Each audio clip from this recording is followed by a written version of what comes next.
রাশিয়ার নতুন হাইপারসোনিক ক্ষেপণাস্ত্র ওয়ারেশনিক কতটা শক্তিশালী? ইউক্রেনের নিপ্রো শহরের সাম্প্রতিকতম হামলায় মাঝারি পাল্লার নতুন হাইপারসোনিক ক্ষেপণাস্ত্রের পরীক্ষা চালানোর কথা নিশ্চিত করেছে রাশিয়ার প্রেসিডেন্ট ভ্লাদিমির পুতিন।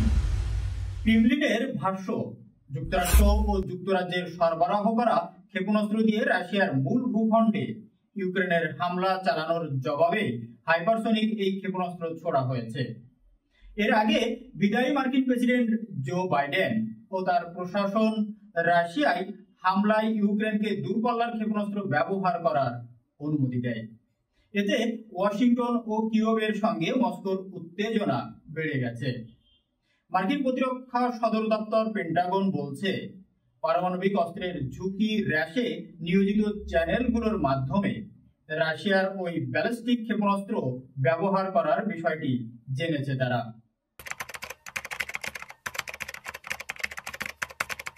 ওয়ারেশনিক রাশিয়ার, যার অর্থ হ্যাজেল ট্রি বা বিশেষ এক ধরনের বৃক্ষ, এক নতুন মাঝারি পাল্লার ব্যালিস্টিক ক্ষেপণাস্ত্র। এটি পারমাণবিক অস্ত্র বহনে সক্ষম। বিষয়টি জনসম্মুখে আগে কখনো প্রকাশ করা হয়নি। পেন্টাগন বলছে, RS-26 রুবেজ নামের এই আন্তঃমহাদেশীয় ব্যালিস্টিক ক্ষেপণাস্ত্রের অর্থাৎ ICBM এর উপর ভিত্তি করে তৈরি করা হয়েছে ওয়ারেশনিক। হাইপারসোনিক ক্ষেপণাস্ত্রগুলো শব্দের চেয়ে অন্তত 5 গুণ বেশি গতিতে ছুটতে পারে, আবার পথিমধ্যে পারে কৌশল বদলাতে। এ কারণে এগুলো শনাক্ত করা ও আটকে দেওয়ার অধিকতর কঠিন। তবে শুক্রবার এক টেলিভিশন ভাষণে পুতিন বলেন, ওয়ারেশনিক ক্ষেপণাস্ত্র শব্দের চেয়ে 10 গুণ গতিতে ছুটে যায়। এই ক্ষেপণাস্ত্রের উৎপাদন চালিয়ে যাওয়ার নির্দেশ দিয়েছেন তিনি। সামরিক বিশেষজ্ঞ ভিক্টর বার্নটেন্স প্রবদা পত্রিকায় লিখেছেন, এই ক্ষেপণাস্ত্র 3 থেকে 6টি ওয়ারহেড আছে। মস্কো ভিত্তিক সাময়িকী ন্যাশনাল ডিফেন্স এর সম্পাদক ইগোর করনশেস্কো রুশ সরকারি বার্তা সংস্থা তাসকে বলেন, রাশিয়া ওয়ারেশনিক দিয়ে ইউক্রেনে যে হামলা চালিয়েছে তার ভিডিও ফুটেজ দেখে বোঝা যায় এর বেশ কয়েকটি ওয়ারহেড আছে, যা স্বয়ংক্রিয়ভাবে নিয়ন্ত্রিত। বিশেষজ্ঞদের মতে, রাশিয়া এখন প্রতিশোধ গ্রহণের মনোভাবে রয়েছে। রাশিয়ার সঙ্গে 3 বছর ধরে চলা যুদ্ধে এবারই প্রথম নিজেদের দেওয়া দূরপাল্লার ক্ষেপণাস্ত্র দিয়ে ইউক্রেনকে রুশ ভূখণ্ডে হামলা চালানোর অনুমতি দিয়েছে যুক্তরাষ্ট্র ও যুক্তরাজ্য। পরে কিয়েভ এই ক্ষেপণাস্ত্র দিয়ে রাশিয়ায় হামলাও চালায়। এরপরই নিপ্রোতে ওয়ারেশনিক ক্ষেপণাস্ত্র ছোড়ে মস্কো। রাশিয়ার সঙ্গে যুদ্ধে দূরপাল্লার এই ক্ষেপণাস্ত্র ছোড়ার অনুমতি দেওয়ার আগে ওয়াশিংটন কিয়েভের উপর থেকে এমন ক্ষেপণাস্ত্র অর্থাৎ আর্মি ট্যাকটিক্যাল মিসাইল সিস্টেম বা ATACMS ব্যবহার করার নিষেধাজ্ঞা তুলে নেয়। মস্কো বলছে, কিয়েভ গত মঙ্গলবার যুক্তরাষ্ট্র নির্মিত 6টি ATACMS ক্ষেপণাস্ত্র দিয়ে রাশিয়ায় হামলা চালিয়েছে।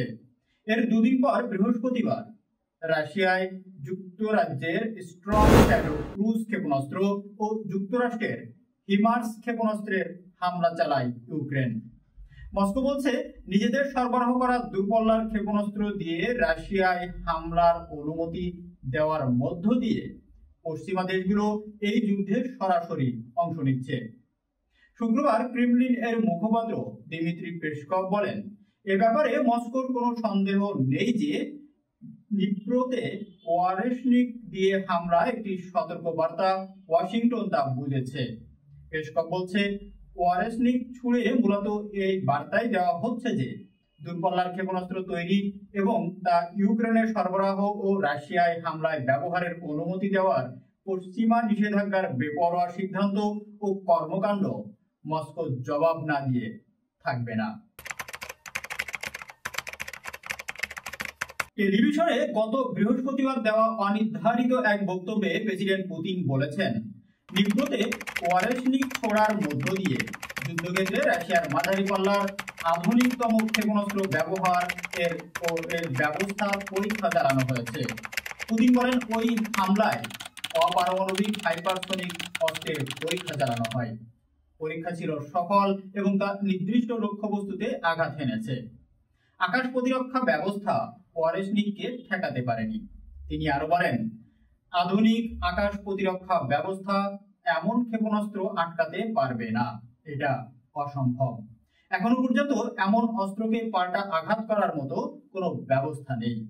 যুক্তরাষ্ট্র ও এর মিত্রদের কর্মকাণ্ডের উপর ভিত্তি করে এই ধরনের মাঝারি ও স্বল্প পাল্লার আরো ক্ষেপণাস্ত্র মোতায়েন করা হবে কি না সেই সিদ্ধান্ত নেবে রাশিয়া, বলেন ভ্লাদিমির পুতিন।